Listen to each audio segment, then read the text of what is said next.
Fala galera, bem-vindos a mais um episódio aqui do Blender.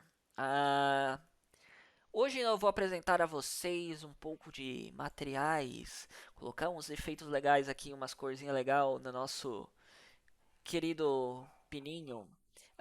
Depois também eu vou ensinar vocês a fazer essa beiradinha aqui que eu não fiz da torre, tá? É porque eu quero mostrar uma outra maneira mais pra frente. Ah, Mas hoje o episódio será de materiais. Bom, para usar os materiais aqui, vocês vão selecionar um objeto e clicar nessa bolinha que tem uma cor vermelha aqui, outra aqui, e transparente no meio. E em seguida nós vamos criar um material novo. Já existem alguns que eu fiz no tutorial passado. Não se preocupem com eles, como material 002, mas você pode renomear, sei lá, cor, renomeia o que você quiser. O que você achar melhor, metal. Se você for criar metal é interessante. É interessante nomear. Eu não falei muito, mas também dá para nomear os objetos, mas a gente vê isso mais para frente. Ahn, e aí vocês estão vendo que eu puxei outra aba aqui. Como é que eu puxei? Coloque o mouse bem no cantinho da tela e arraste. Bem nos cantinhos da tela e arraste. E arraste. Arraste. Aperte T para tirar essas coisas do canto daqui, a partezinha. Aperta T, T. E aí nós temos várias visões. Para se unir de novo, só pega a pontinha da tela e arrasta para baixo, arrasta para a esquerda, arrasta para cima. Bom, agora nós vamos clicar neste botão, nessa outra telinha. Eu vou desativar essas estatísticas, não preciso disso. E nós vamos para a parte de Shader Editor. E aí você vai ver basicamente as mesmas informações que tem aqui no material. E aí começa a nossa linda e querida confusão. Yeah! Yeah! Eu acho que o yeah não pegou no meu personagem, ele não moveu a boca. Ok. Uh, Para você ver o material 100% como ele deve ser, você vem num render mode. É o que você vai querer. E agora nós vemos uma outra partezinha bastante interessante, que é o Render Engine. Nós temos algumas engines, eu tenho o Malt, que é um extra. Eu admito que eu não mexo muito no Malt. Foi mais por curiosidade minha. Mas vocês vão ter o Weave, o Workbench e os Cycles. O Workbench, cara, ninguém usa. Ninguém. O Weave é o que a gente está vendo agora. E nós temos os Cycles, que é focado para fotorrealismo. Enquanto o Eevee pode ser usado sim para realismo, mas é mais trabalhoso. Porque tem que fazer mais configurações extras. Por exemplo, você não consegue ver exatamente o detalhe dessa parte por causa que a luz não está afetando corretamente. Tipo, você teria que trabalhar nisso, você teria que trabalhar nos reflexos, nas sombras no Eevee, muita coisa. Por exemplo, teria que ativar uma coisa chamada Mint Occlusion, que está bem aqui. Eu já vou ativar, calma aí. Mas eu quero ir para os Cycles. Uau, Cycles. Automaticamente você vai ver que o Cycles está bem mais devagar. Ele é bem mais devagar, sim. Eu posso ativar o Denoise para ficar mais bonitinho, para tirar aquele ruído. Porque a imagem quando renderiza nos Cycles, ele fica dessa maneira. E automaticamente aqui já troque para GPU se você tiver placa de vídeo. Não perca seu tempo em usando CPU. Se a sua CPU for boa, não tem problema, ainda vai renderizar sim, mas bem mais devagar. Use GPU. RTX faz isso? Brincadeira. Qual que é a diferença dos Cycles para o Eevee? Como eu disse, o Eevee é para criar coisas menos realistas, mas dá sim para criar coisas realistas nele, não tem problema. Existem várias cenas muito bonitas no Eevee. Mas o Cycles trabalha com Ray Tracing, todos os trabalhos manuais que você tem no Eevee não precisa fazer no Cycles. O Cycles é bem melhor nesse sentido. Tipo, você dá pra ver o detalhe da sombra automaticamente aqui, ó. Por exemplo, se eu adicionar um plano aqui atrás, vamos colocar esse plano em 90 graus. Colocar ele aqui e aqui. Ah, Como vocês podem, para aqueles que não entendem muito de física, é interessante essa parte. Você precisa entender um pouco de física. Opa, eu ia executar a tela. A luz, toda luz bate e é refletida, independente do material. Alguns materiais refletem mais, outros refletem menos. E ao adicionar o plane aqui, automaticamente reflete essa luz. No Eve isso não acontece. No Eve nós temos que enganar um pouco o sistema e adicionar outras coisas. Não se preocupem, não se preocupem. O uso deles são diferentes, sim. Mas, por exemplo, nós podemos ativar o Ambient Occlusion, o Bloom, Screen Space Reflections. Não fica perfeito igual no Cycles, mas já dá uma melhorada. Por exemplo, o Ambient Occlusion, ele tenta colocar, por exemplo, essa marquinha preta aqui. Vocês já devem ter visto em games. Sempre que você vai mexer em alguma coisa de game, ele mostra lá para ativar o Ambient Occlusion. E aí dá um pouco mais de detalhe. O Bloom, no caso, o Bloom é interessante porque ele causa praticamente essa parte ficar mais brilhosa, né? Dá para controlar um pouco aqui nessa parte, mas ele vai controlar todas as luzes, não só essa luz individual. Clicando nessa partezinha verde eu posso controlar a intensidade da luz também. Esse vai ser um tutorial de shader e iluminação um pouco das engines, porque tudo meio que se combina no final. Então eu posso diminuir a intensidade da luz, trocar a cor da luz. E aí, tipo, sem o Bloom ficaria mais ou menos assim. E com o Bloom fica assim. E nós temos refração também, mas aí é só para materiais que refletem luz mesmo. É legal para criar, por exemplo, sabres de luz com esse efeito do Bloom. Eu adoro fazer isso. Por enquanto, vamos manter no branco. Você diminui a saturação para voltar para o meio. É a melhor maneira do que ficar tentando clicar e colocar aqui, porque você nunca vai ter precisão 100%. Coloque o S no zero e acabou, tá no branco de novo.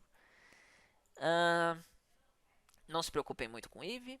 E agora nós vamos para o material que eu prometi, que eu dividi a tela em dois aqui. E a primeira coisa que nós temos são várias opções.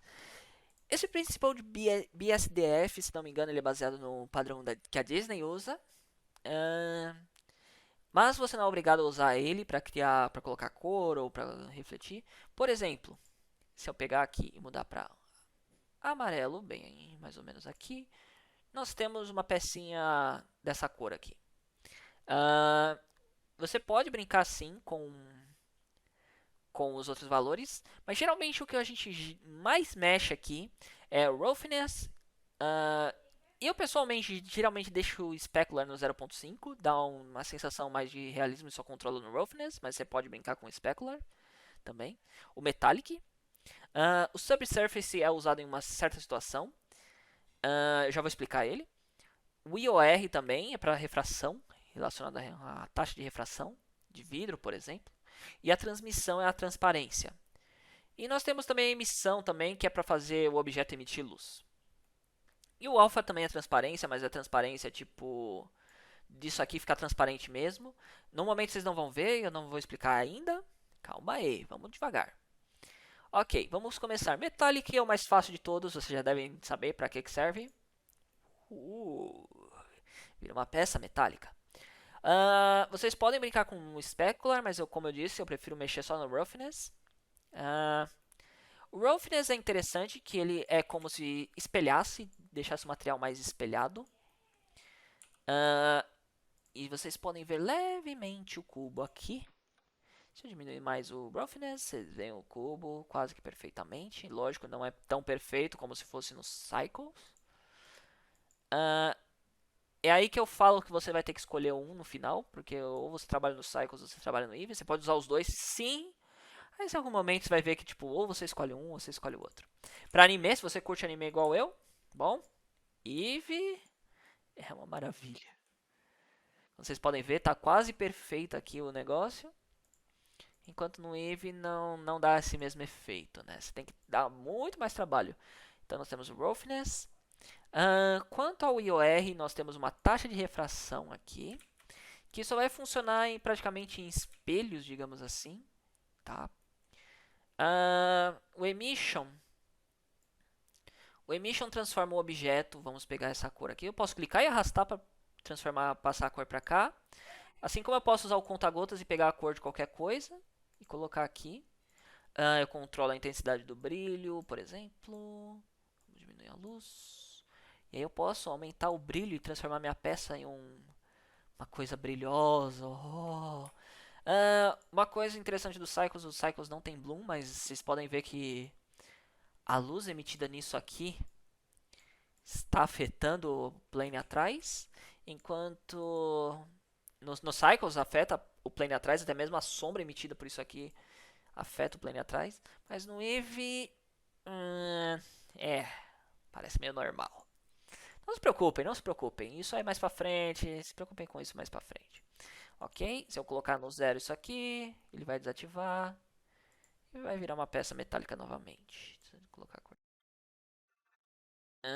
A transmissão aqui é mais para quando você quer transformar isso em vidro, digamos assim. É claro que vocês provavelmente não estão vendo, porque eu tenho que ativar outras coisas. No caso, eu tenho que vir aqui em Settings, Screen Space Reflection. E voilá. Ok, ele deu um efeito de vidro, mas no Eevee, mais uma vez, você tem que configurar para ver através do vidro. Tem várias coisas para fazer, tem vários shaders. É só uma introdução básica, tá? Aqui é a taxa de refração do vidro, vamos dizer assim, a taxa de transparência mais ou menos do vidro. No Cycle já daria para ver melhor o cubo. Ok, eu vou desativar esse Noise Thresholder Samples de Noise. Ok. Colocar outra cor no cubinho. Eu vou criar outro material para o cubo. Colocar um azul. Bom, você já consegue ver melhor o cubo ali. E aí entra nosso IOR. Que o IOR vai dar a taxa de refração. Vocês podem ver que meio que dá uma refração interna ali. Bem legal. E aí você tem vidro. Yeah, já fizemos um tutorial de vidro. Yay. É simples, é bem simples o que eu fiz, sim. E aí, é tipo assim, o IOR também afeta aqui, vocês podem ver. É meio complicado, no Eevee você tem que brincar bastante, com bastante coisa. Enquanto no Cycles lá, tipo, você já viu o cubo, tipo, na taxa de refração que é 1.45. O cubo não fica tão bonito da mesma maneira, não dá tanta refração. Mas funciona. Bem legal, agora nós temos uma peça de vidro, se é o que vocês querem. Nós temos uma peça metálica de vidro. Tirar a transmissão. E aí vocês podem brincar à vontade com a peça do jeito que vocês quiserem. Bom, não vou acabar esse tutorial aqui ainda. Eu vou fazer um extra para vocês. Uma parte legalzinha. O que nós vamos fazer? O que eu vou fazer é mostrar a vocês, por exemplo, que eu posso usar Shift A. Tanto aqui para criar um objeto, quanto aqui para criar um outro node. E aí vocês devem estar se perguntando, putz, como é que eu mexo nisso? Meu Deus, não se preocupem, não se preocupem. Nós vamos criar uma coisa bem simples para vocês entenderem umas coisas legais. Basta apertar Shift A aqui e apertar no Search e escrever o que você quer. No caso eu vou colocar um Noise Texture e vou habilitar um plugin. Porque, cara, não dá pra viver sem esse plugin no Blender, de verdade. Ele vem por padrão no Blender, não precisa baixar, não se preocupem. Vocês podem vir aqui, escrever Node e ativar este Node Wrangler.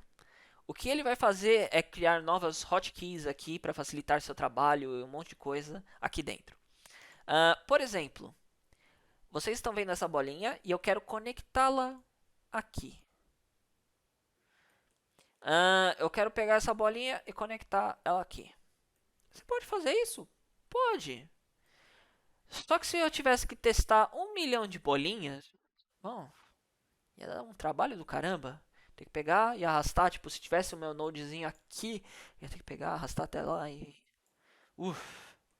O que isso faz, basicamente, é adicionar novas hotkeys. Eu vou explicar uma delas, que é a mais essencial de todas, na minha opinião, que é Ctrl, Shift e clica no objeto. Ele vai criar um node especial e automaticamente, quando eu segurando o Ctrl, Shift, Shift, Ctrl, vocês veem aqui, ele alterna entre um e outro. E a mesma coisa aqui. E automaticamente já coloca no lugar correto. O que eu vou fazer aqui é que nós temos nossa cor. Para vocês entenderem basicamente o que isso vai fazer, eu vou colocar o FAQ aqui, tá? E vocês estão vendo que tem uma parte mais escura, a parte preta aqui, ou cinza, e a parte branca. Imagine que a parte branca seria tipo 1 e a parte preta 0 ou 0 e 1, enfim. E aí eu tenho vários valores aqui para brincar. Por exemplo, escala. Eu posso controlar a escala, os detalhes. Ele fica mais detalhado ou mais sem nitidez. Roughness, tipo, ele vai ficar menorzinho. Eu posso aumentar a distorção. E enfim, eu posso brincar de várias e várias maneiras. 0.5, menos detalhe. Ok. O que eu vou fazer agora é adicionar um Color Ramp. É um dos nodes mais úteis do Blender. E eu vou conectar esse FAQ neste FAQ. E agora eu vou plugar esse cara aqui. Você vai falar, putz, mas não mudou nada. Ok, não mudou. Entretanto, eu tenho uma barrinha aqui que eu posso pegar para controlar a intensidade da cor preta. E eu tenho uma outra barrinha que eu posso controlar a intensidade da cor branca. E aí eu posso mudar aqui e fazer isso. Por exemplo, também eu posso mudar de linear, que seria tipo a variação, né? Tipo, você pode ver que tem um cinza aqui para puro preto e branco. E ficar 100% preto e branco para só mudando em constante. Você pode brincar com os outros valores, mas geralmente easy e constante são os dois que eu mais uso. E ok, você deve estar falando, pô, legal, eu criei um efeito da hora, tipo, um negócio preto e branco, mas eu quero mudar de cor. Outro problema que vocês já devem ter notado agora é que, por exemplo, mesmo no Cycles agora, isso aqui não está recebendo cor. Por quê? Porque ele precisa de um material tipo um BSDF para receber cor. Isso aqui é como se fosse o shader. A gente chama isso de shader. Deixa eu só arrumar minha webcam aqui, que meu personagem tá mais falando. Pronto. E o shader é o que é responsável por fazer o cálculo do PC receber cor, receber sombra, enfim. E no caso eu estou simplesmente jogando uma cor sólida aqui e não tem nenhum cálculo, porque não é um BSDF. Eu poderia conectar isso aqui. Geralmente ele te dá umas corzinhas, padrões. Algumas vezes saem, por exemplo, o branco ligar num amarelo, por exemplo. Geralmente o amarelo é para ligar no amarelo e azul no azul e assim vai. E eu posso ligar aqui. Nada aconteceu porque ele está ligado em dois lugares. E eu preciso desconectar aqui. Então, tipo, para desconectar isso aqui, eu poderia simplesmente chegar Ctrl Shift e apertar aqui.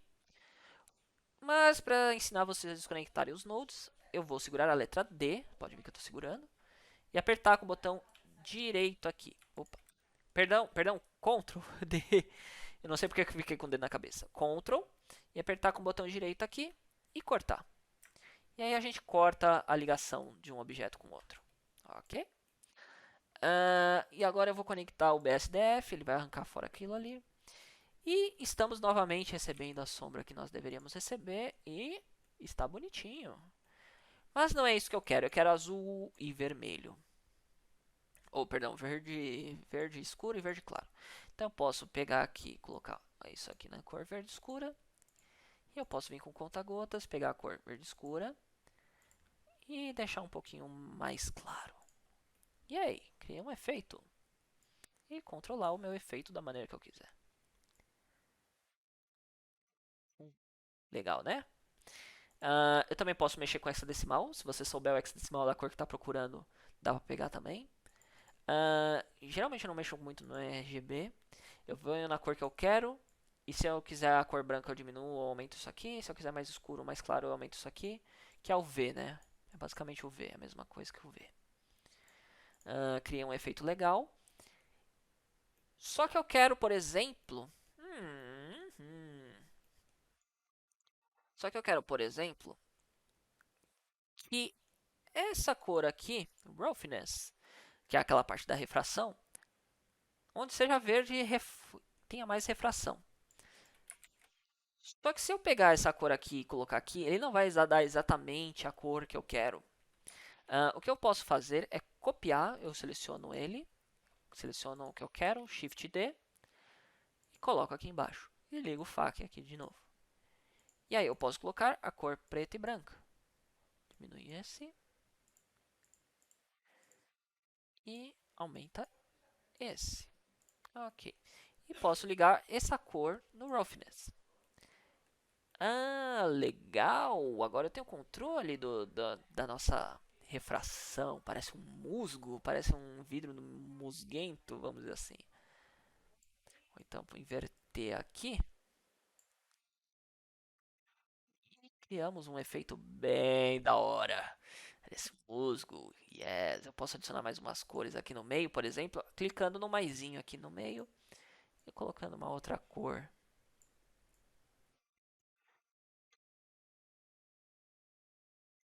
Eu não sei por que não está funcionando. Oh, what the...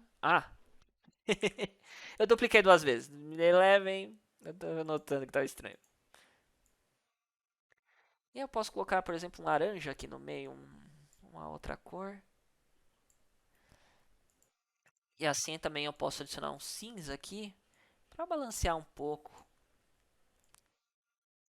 e criar uma peça bem da hora. Aí a gente volta pro Eevee. Ele leva um tempinho compilando os shaders, às vezes, quando você transita de um para outro, ou até mesmo de um modo para outro, ele fica compilando os shaders. Vou apagar esse cubo. E aí nós temos o nosso primeiro material. Se eu adicionar um outro cubo, por exemplo, e colocar ele aqui, eu não preciso recriar o mesmo shader. Como ele já tem um shader chamado metal, eu posso vir aqui, clicar aqui, adicionar metal. E aí, rapidinho. Só que se eu alterar, por exemplo, a cor desse cara aqui, ele altera dos dois objetos, mas eu quero que o verde fique só nesse. Como que a gente faz? Bom, nós clicamos nesse número 2 e ele vai criar um metal.001. Dessa forma ele separa um metal de um outro metal. Então tipo, esse se chama metal e esse 001. Então se agora eu mexer nesse aqui, eu não afeto lá de trás. Por exemplo. Outra coisa bem bacana. Eu posso selecionar uma parte aqui. Calma aí. Eu vou criar um novo material, um novo espaço de material. E criar um novo material, eu vou chamar isso aqui de luz. Luz. Ok. E aí eu vou pegar aonde eu quero que esse material seja aplicado e dou Assign. Seleciono ele e dou Assign. Vocês podem ver que a luz ficou, essa parte ficou branca, enquanto o resto ficou normal. Ok. E o que vamos fazer com esse material? Tira um pouquinho do zoom, coloca aqui. Eu apaguei aquele lá e vou colocar uma emissão.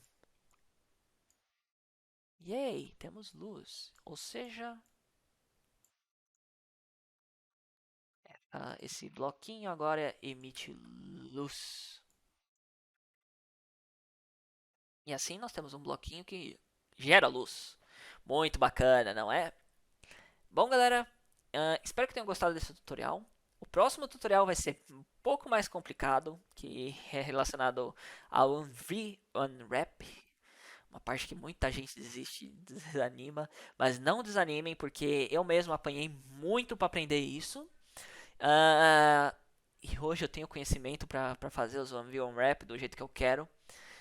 Eu queria que tivesse mais tutoriais dessa parte, porque quando a gente pega objetos simples é fácil, mas quando a gente pega algo mais composto que a gente precisa é mais complicado. Então, galera, fiquem aguardando o próximo tutorial. Vejo vocês lá. Ei, gostou do vídeo? Não deixa de se inscrever. Eu também tenho um canal de games, então dá uma conferida. Vai que você curte.